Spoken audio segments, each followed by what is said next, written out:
Now invite David Tuccaro to deliver his address. Welcome.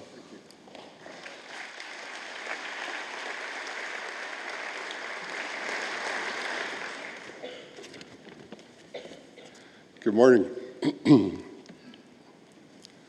Tansy, that's hello in Cree. Nanaskamau kutawinu. Yogi Sagawanas. What I said was, thank the Creator. It's a beautiful day today. And when you watch the graduates walk into the room, and you watch the faculty and see them, it's like probably sending your kids to high school all over again, or grade 1. But there's so many proud faces in the room. There's the graduates for sure. There's all the family and friends that have come here to support you in your graduation. I know there's a lot of hard work that have been done to get to this point. And I'd like to thank Jack and the Board of Governors and Kathy for looking. And where's Paul? Hey, Paul, you could relax wherever you are now.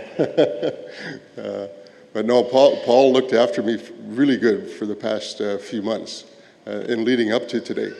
And I'd like to thank you all. And I'm honored to receive this honorary doctorate from BCIT. I grew up in a really small, isolated community in northeastern Alberta.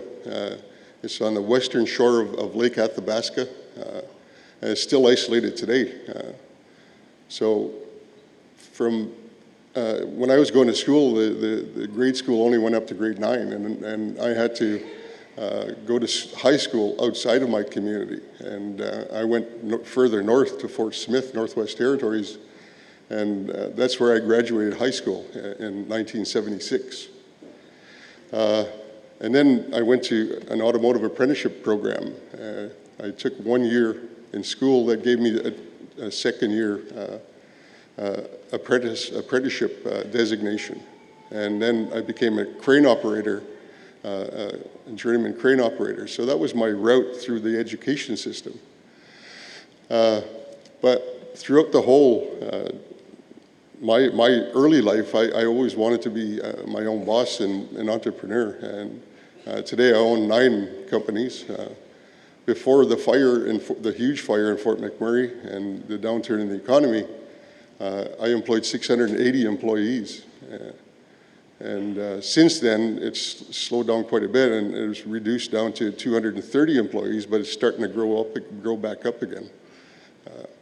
But that's what these students are going to be challenged with once you leave here.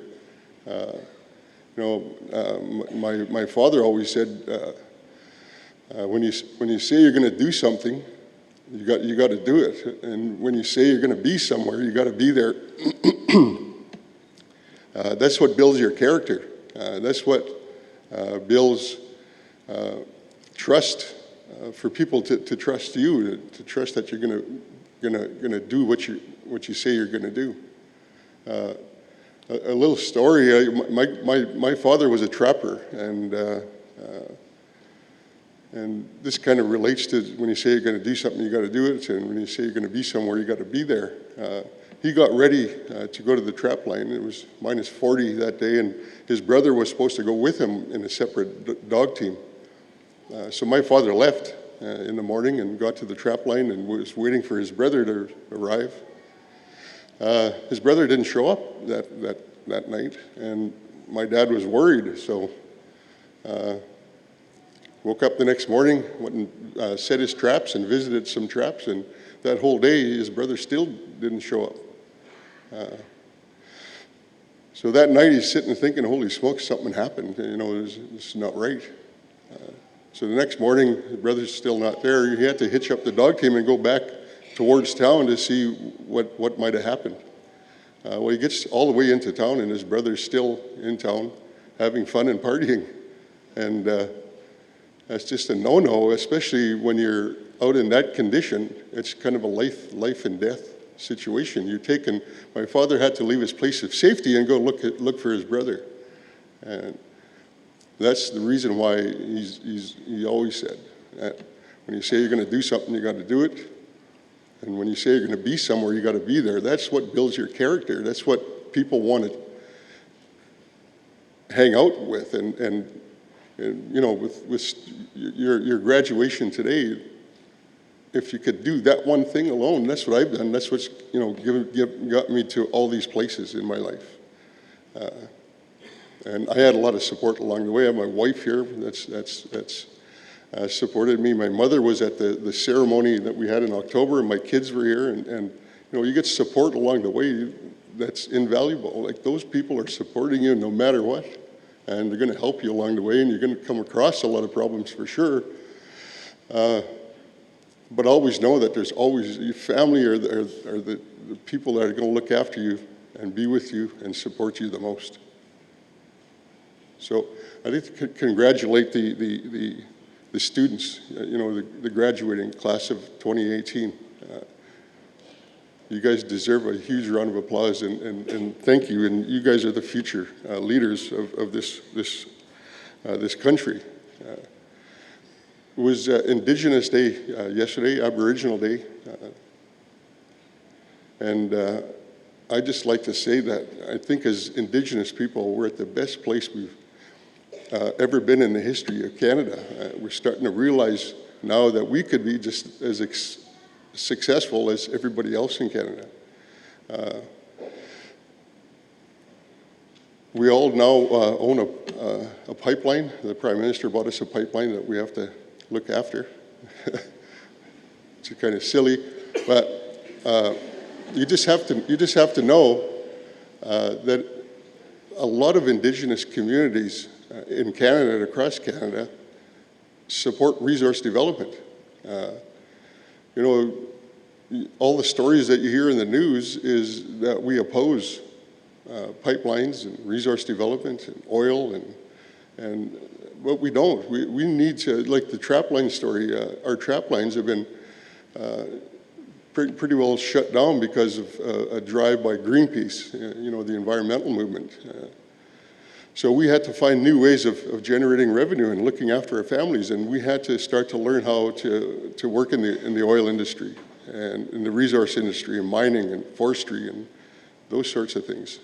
And if we don't do that, we're going to get left behind, and we're not going to look after our families. So just so you know, that we're just as good. Like what happened in the oil sands, the oil industry leaders realize that the best potential long-term employee you're going to find is right there in the region where you're developing the resource. And the best potential contracting companies you're going to find is right there in the region where you're developing resources. That's where we are. Canada's been developed in all the southern parts of all the provinces across the country. They're now moving to develop resources in the northern parts, and that's where we're moved to when they're developing Canada. They moved us out of the way and stuck us in all these swamps and undesirable lands. That's where all the resources are now. So it's our turn. It's our turn to make some a little bit of profit as well. And that's the reason why I say we're at the best place we've ever been in the history of Canada. It's our turn. So thank you very much for this honor. I will wear it proudly. There's one thing, I'm the chairman of Inspire, and I don't know if there's Indigenous students in the room who applied to Inspire for funding to help you get through your education. That's a part of me giving back. I totally support education 100%. My mother does. My mother was a student counselor in school when I was going to school. There's no way I could get out of line because she knew everything that was going on with me. And there was consequences if I stepped out of line. But that's what I love doing, is giving back. And I'm at a place now with, you know, where I'm at with my companies where I could start to give back, and I love doing this thing. So thank you very much from the bottom of my heart for this huge honor. Have a good day.